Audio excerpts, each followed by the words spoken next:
afternoon, Peter. So, karon man imong follow-up visit, no? So, mangumusta lang ko sa imong pagpunong sa pagpanigarilyo. Ngayong hapon, ma'am, nakakwit na dito ma'am, mga 1 month na po nawala na ni Garillo. Pero bulag na sa ako ang girlfriend, nakabalik dito pa ni Garillo, ma'am. Mao ba? So, kami naarami diri para mo guide o tabang nimo sa imong pag-quit. So, mga tanan lang po, nakapila day ka sticks kahapon. Mga naka-10 siguro ko ka sticks gapon, ma'am.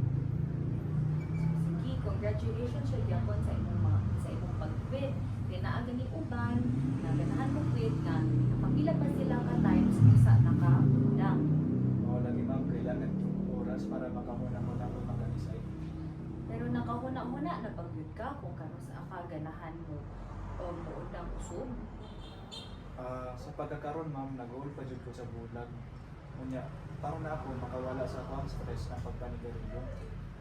Sige, so no pressure and wala rin problema kung kanus ka magsugod sa imong birthday. But makata na lang ko na ba kay support system nga makatabang nimo? Yes ma'am, naara si mama, tapos nasa akong best friend na si Mark. Kunya, naka-adjust na po ko sa akong bagong environment. Sige, so maayo na. Kaya na sila, makatabang dyan na siya sa imong pagpuno.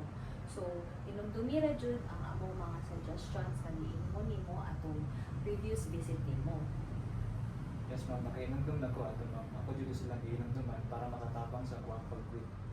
Sige, so pagbalik nimo diri sa imong sulod nga follow-up visit, i-monitor ikaw o ang imong progress sa imong pagpuno.